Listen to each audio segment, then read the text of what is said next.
नबुझी fail भयो आज हामी सबै हाँसी खुसी स्वस्थ व्यक्ति जो कोहीले राहत दिन सक्छ आफ्नो सानो सहयोगले कयौं जीवन बाँच्छ आफ्नो सानो सहयोगले कयौं जीवन बाँच्छ रक्तदान रक्तदान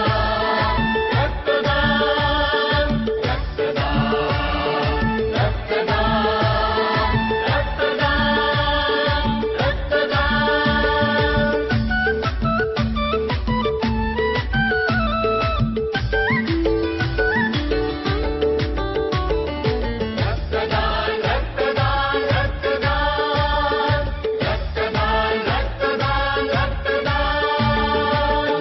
दुब्लो व्यक्तिले नि नमान्नु है धिक्कार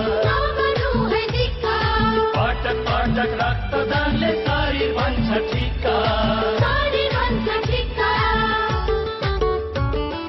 मोटो दुब्लो व्यक्तिले नि नमान्नु है धिक्कार पटक पटक रक्तदानले शरीर भन्छ ठिक्का जनचेतना फैलो अब गाउँ सहरभरि रगतको अभावमा कोही नजाउँ मरी रगतको अभावमा कोही नजाउँ मरी रक्तदान